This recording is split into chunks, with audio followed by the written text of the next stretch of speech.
यहां सवाल था बाजवा का, जवाब था प्लेटलेट। सवाल था बाजवा के की तारीफों का, जवाब था लंदन।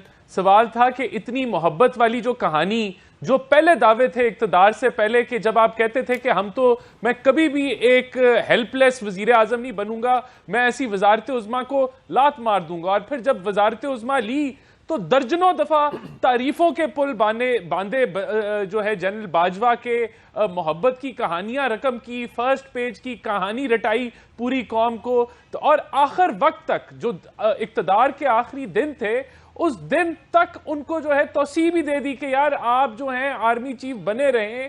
यानी कि इक्तदार की हवस के अंदर जो साथ दे रहा था, जो सपोर्ट कर रहा था, उसको उसकी तारीफें, और जिस दिन क्या कहते हैं इक्तदार से निकल आया, उस दिन से कुट्टी शुरू हो गई।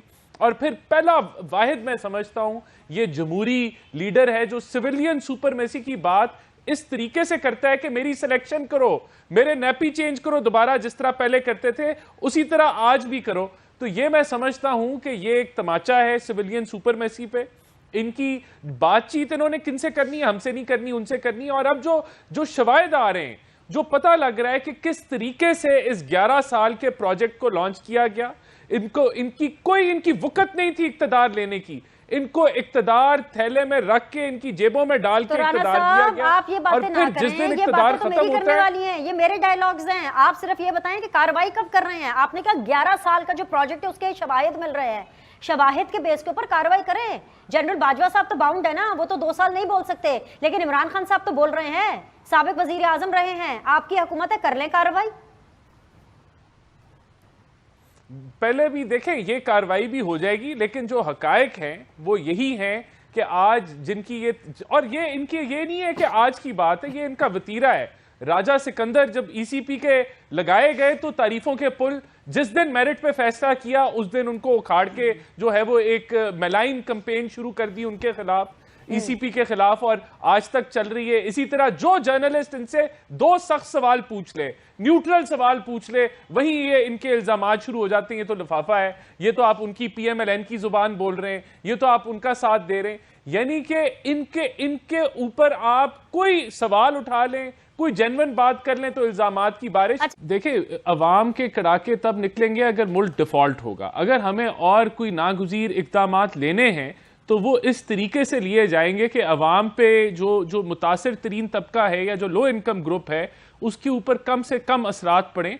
लेकिन अगर कोई ऐसे इकदाम हैं कि जो ना लिए जाएं तो मुल्क जो है और मसाइल में जो है वो पड़ जाएगा, या आज हम लोग ऐसा एक आर्जी रिलीफ दे दें अवाम को कि जो बाद में जिस तरह इमरान खान ने किया कि पेट्रोल की प्राइसेस कम कर दी, आईएमएफ के मुआहदे को ठुकरा दिया और मुल्क को बिल्कुल तबाही के दहाने में जो है वो लाके खड़ा कर दिया, तो वो हम नहीं करेंगे। अगर हमें कोई मुश्किल इकदाम लेने पड़े जिससे हमारी सियासत पे और फर्क पड़ता है वो हम ले लेंगे, लेकिन हम मुल्क को डूबने नहीं देंगे। मुल्क को जिस तरीके से डुबोया पीटीआई ने वो हम काम कतई नहीं करेंगे। देखें, यहां मैं सिर्फ 2 चीजें मैं कहना चाहता हूं पिछली कॉन्वर्सेशन के लिहाज से।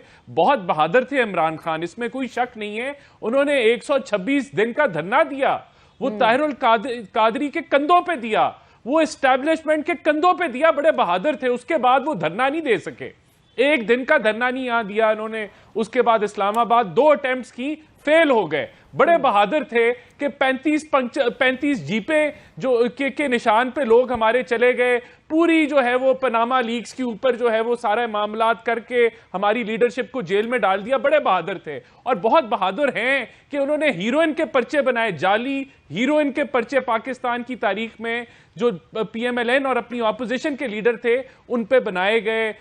फेक ब्लैकमेल करके नैब के चेयरमैन को उन्होंने पूरी क़यादत को अंदर किया, फिर ऑर्डिनेंस के जरिए उनकी जो है नौकरी की तौसीह की। बहुत बहादुर थे।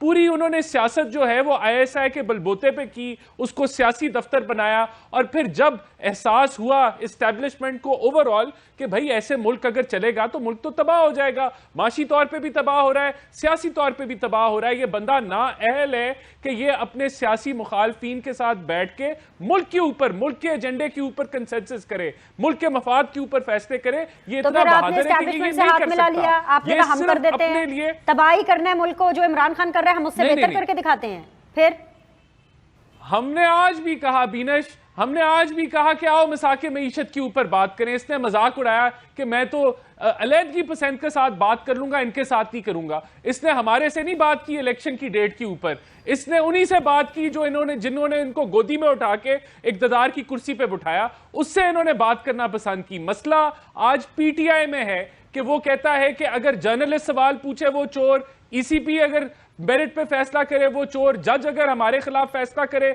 वो चोर, सियासतदान चोर, मैं फरिश्ता। मैं जेन्युइन आदमी हूं, हमारी सिलेक्शन करो, हमारी उंगली पकड़ो, हमें इक्तदार में बैठाओ। ये चीज पाकिस्तान को लेके बैठी हुई है। वरना आज जरूरत है कि आप मिसाके मईशत के ऊपर बात करें, आज जरूरत है कि मिसाके जमहूरियत पे बात करें। अगर सियासी पॉलिटिकल स्टेक होल्डर्स इकट्ठे होंगे तो तब हम अच्छे तरीके से रोक सकते हैं। मिनी बजट आ रहा है कि नहीं आ रहा, ये बता दें। पे चला सकते हैं।